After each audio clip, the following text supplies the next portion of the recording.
शाहिद कपूर और विजय सेतुपति के बीच चूहे बिल्ली का खेल दिलचस्प है। के मेनन बिल्कुल अलग रंग में दिखते हैं। द फैमिली मैन के बाद राज एंड डी के एक और दिलचस्प सीरीज लेकर आए हैं।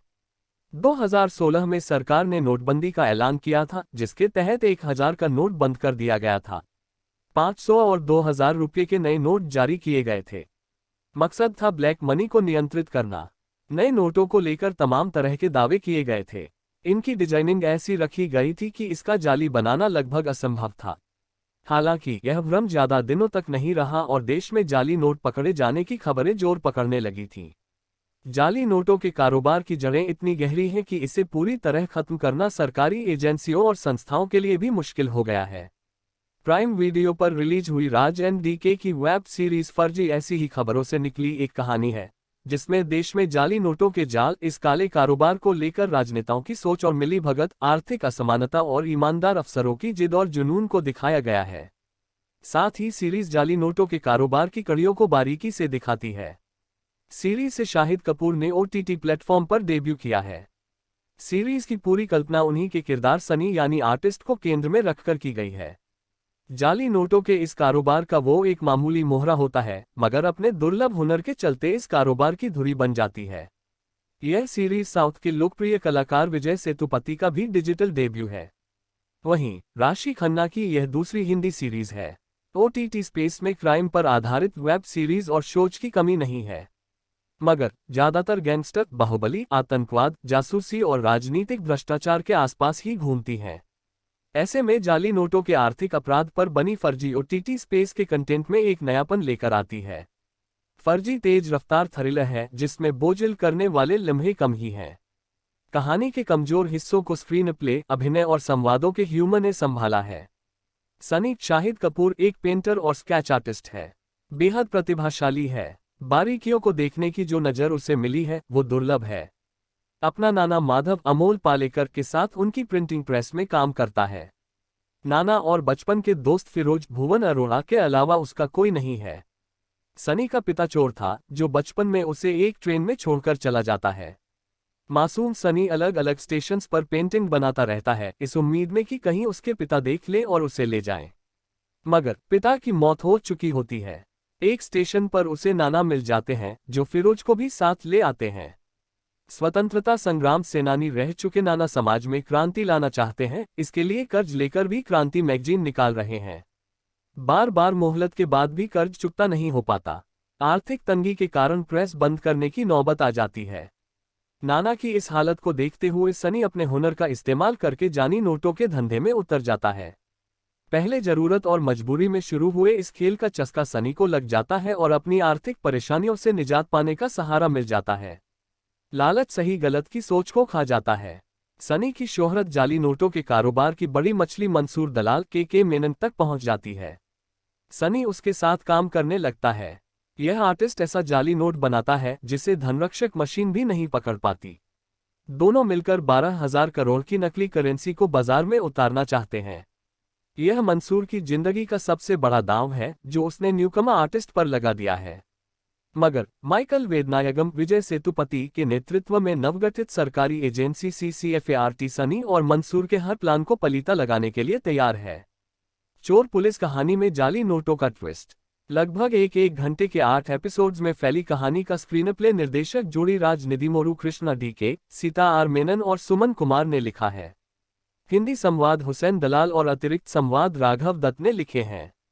साधारण चोर पुलिस माँ का कहानी को जाली नोटों के धंधे की पृष्ठभूमि पर ह्यूमर और थ्रिल के साथ चुस्त स्क्रीन प्ले में ढालने का श्रेय लेखकों को जाता है। दृश्यों का संयोजन इसे दर्शनीय बनाता है। राज एंड DK और उनकी टीम के लेखन में अंतर्निहित ह्यूमर सबसे बड़ी ताकत होती है, जो गोवा गोन से लेकर द फैमिली मैन सीरीज तक जारी है।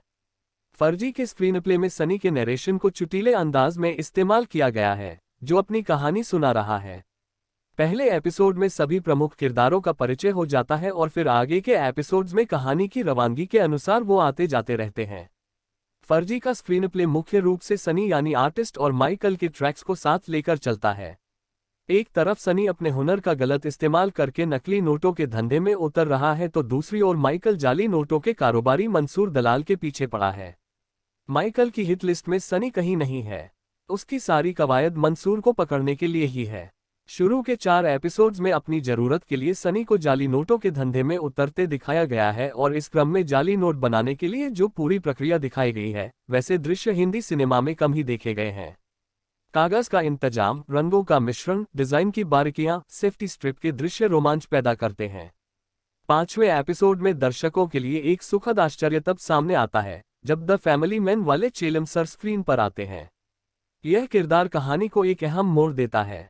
आगे के एपिसोड्स में माइकल, मंसूर और सनी के बीच चोर पुलिस का खेल जारी रहता है। जब उसका जाली नोट नहीं पकड़ा जाता तो सनी का हौसला बढ़ जाता है और वो बड़ा खेल खेलने लगता है। मंसूर के लिए वो 2000 रुपये का ऐसा जाली नोट बनाता है जिससे फर्जी नोट पहचानने वाली मशीन तक नहीं पकड़ पाती। अब पुलिस को उस आर्टिस्ट की भी तलाश है। मंसूर के लिए 12,000 करोड़ को मार्केट में उतारना आसान नहीं। पुलिस से आगे रहने के लिए मंसूर को पुलिस के बीच एक मुखबिर चाहिए। इसके लिए सनी आरबीआई की कर्मचारी और माइकल की टास्क फोर्स की मेंबर राशि खन्ना को फंसाता है।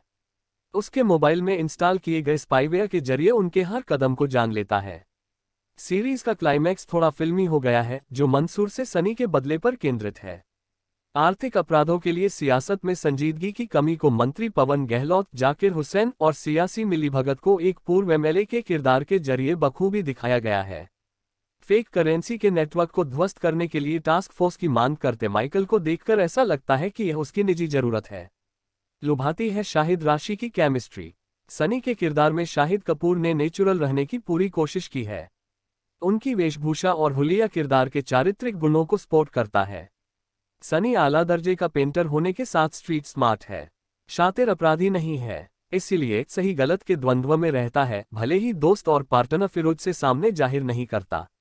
माइकल तेज तर्रार देश के लिए समर्पित और जुनूनी अधिकारी है, मगर पर्सनल लाइफ में फेल है। उसकी शादी टूटने की कगार पर है। बच्चे की कस्टडी के लिए केस चल रहा है। माइकल का यह प्लॉट घिसा पिटा लगता है। रेजिना कैसेंड्रा ने माइकल की पत्नी रेखा राव का किरदार निभाया है, जिसका अफेयर चल रहा है। द फैमिली मैन में मनोज बाजपेयी के किरदार को भी ऐसी ही पारिवारिक उलझन से जूझता दिखाया गया था। हालांकि अपराधी को पकड़ने के लिए हदों को तोड़ने वाले अफसर के किरदार में विजय प्रभावित करते हैं। इस किरदार का खाका भी काफी हद तक श्रीकांत तिवारी की लाइंस पर है। आरबीआई अधिकारी और माइकल की टास्क फोर्स की मेंबर मेघा व्यास के किरदार में राशि खन्ना जमती हैं। सनी के साथ उनके दृश्य और बातचीत वास्तविकता के करीब लगती है। दोनों की केमिस्ट्री लुभाती है। लेखकों ने दोनों के रोमांटिक ट्रैक को खींचने की कोशिश नहीं की है और इसे जरूरत के हिसाब से स्पेस दिया गया है।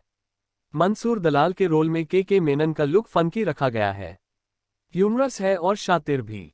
इन सब के बीच फिरोज के किरदार में भुवन अरोड़ा उभर कर आते हैं। दरअसल यह ऐसा किरदार है जो हर चीज में संतुलन रखने की कोशिश कर रहा है। सनी के साथ उसकी बॉन्डिंग और निस्वार्थ दोस्ती सीरीज का हाईलाइट है।